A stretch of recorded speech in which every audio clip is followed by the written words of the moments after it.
Sa baba, tingnan ko po.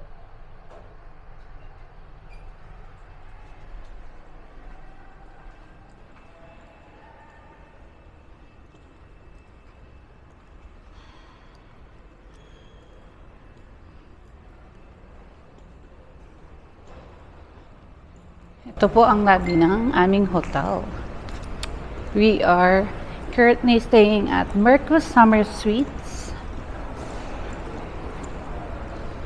And location-wise, napakalapit niya sa most tourist attraction here in Kuala Lumpur City Center.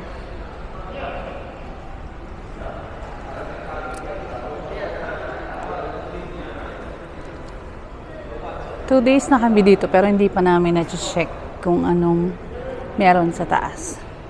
But you can access upstairs through these stairs na may magandang concept. Look at that.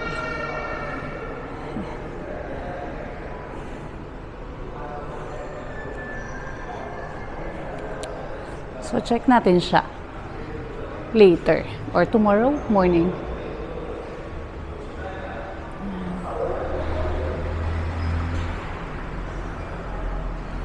See you later. Check natin kung saan tayo makakarating ngayong araw. No plan. Kung saan lang tayo dali ng ating mga paa. Wala yung ano niya? Alin? Data. Open mo yung mobile data. Na-open mo na? Here. SIM 2.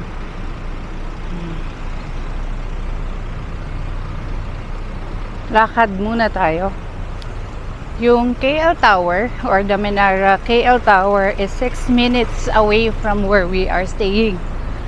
So, plano namin siyang puntahan and see if we can walk in. Pwede namang walk in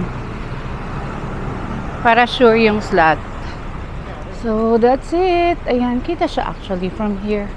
Ayan, oh. Ilang minutes walk? 5 minutes.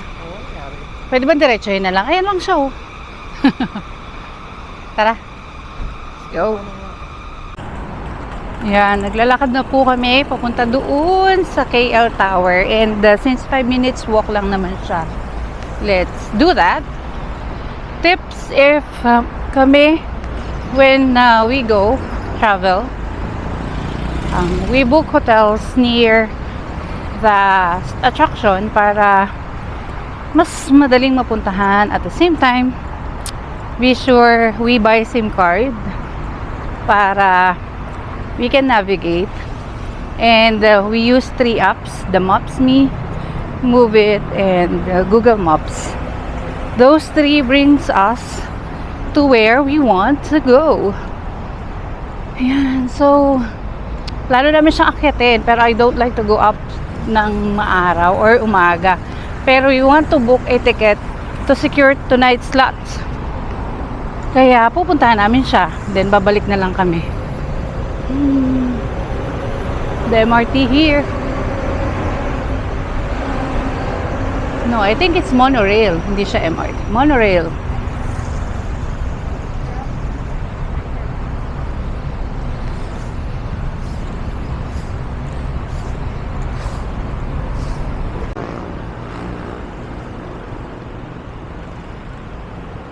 Sasabayin lang natin yung ano. Hindi naman siya gumagana. Kanina pa kami nag-aantay para tumawid. Naka-red light pa rin siya. Yung walk. Not working.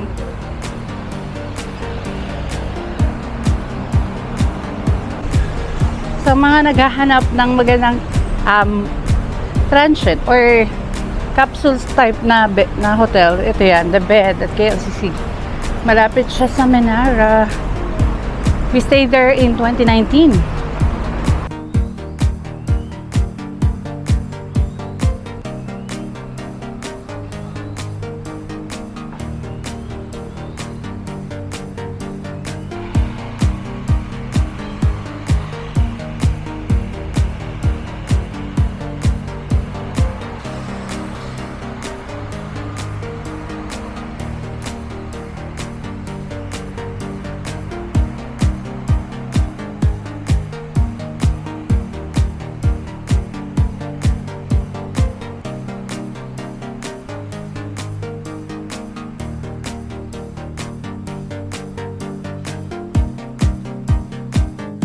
Unfortunately, due to bad weather every afternoon, we weren't able to book our tickets to go up to the Menara KL Tower. So, picture na lang muna. Since hindi namin siya maaakyat, after we took pictures, we decided to book Grab going to the Petronas Twin Tower. Meron kasi kaming mga picture noong 2016 at 2019 na gusto naming i-remake. Yun yung part ng bandang KLCC Park, yung tulay doon, and gusto naming i-remake yung picture na yun. Kaya gusto naming pumunta ulit sa Petronas Twin Tower.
No.